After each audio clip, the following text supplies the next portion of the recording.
she never got an opportunity to really know me. And I think that that's the thing that has been like the most like frustrating through all of this is she never knew her mother. She knew me until she was 2. And there was that, I think that we're set.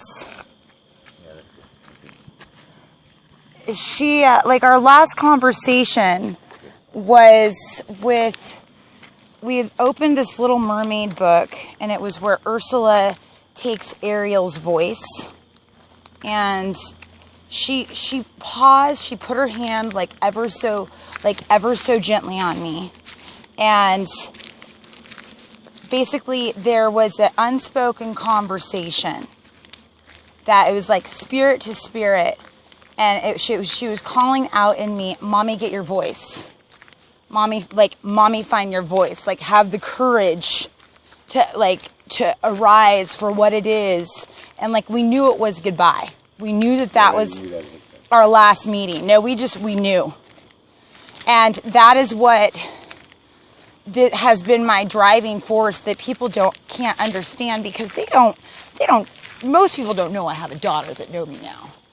And also it's too sensitive and it's too political and delicate and layered with the influence of the family, but also the history, you know. Yeah, I think they do. I think that they recognize when they've had someone that cherishes them. And there is a sense of knowing. There's a sense of recognizing a soul's counterpoint in another where we really are home and we're at peace. And I think that that's where ultimately, you know, critters and beings go is to a place of perfect peace. But I don't believe it's sleep. Like when I left into other dimensions, I had a heart attack after doing a show across the street from Willie Nelson's bar in Maui, and I had a broken collarbone, and so I'd popped an additional oxy to get through. It was like a 3-hour show, and I felt my heart was beating out of my chest. That before I even like hit the ocean or hit the beach, I was in other realms. Like I was floating above like the infinity of the ocean and just hovering over myself. And wow, becoming a light form, that's a whole different playground. Like it's limitless and there's that interconnectedness, but it doesn't have the same face-to-face connection that, you know, like you or I or beings here on earth are able to attain. It's different. I think that that's why the promise is so huge of a new heaven and earth, you know. You had Fred for what, 14 years? 15 years. That's a while. Yeah, I have a lot of empathy for the situation with Tanya because I went through the whole psychological roller coaster. Tanya herself was a beautiful person. I'm sure. Person. Anya was the most hateful person I've ever known. And they both had to live in the same body. And when Anya took over, Anya had no idea of what was going on. And my problem was that I couldn't blame Tanya for what Anya did. But it came down to where I couldn't help but blame them both. Well, that's where, like, PTSD and schizophrenia and bipolar, all these labels that I can't stand.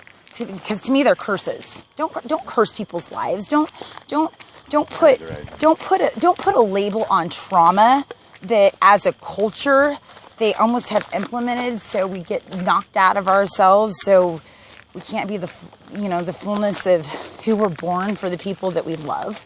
When she had me thrown in jail that day, she believed that I had done something to her. That she'd been what? She believed that I had done something to her, but I didn't. And it happened, it just getting worse and worse, and that was like the final straw, so he had to go. What do you know about hypnosis and neurolinguistic programming?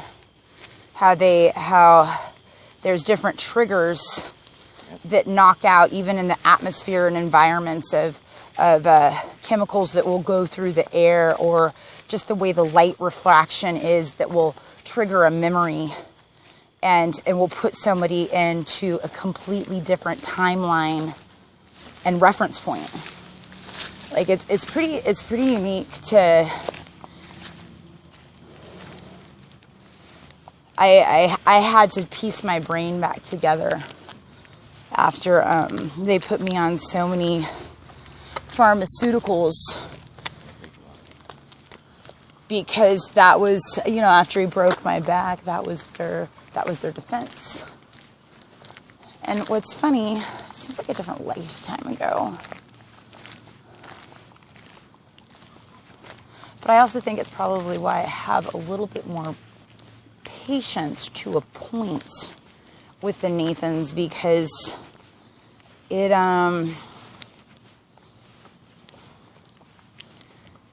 I definitely choose them strong.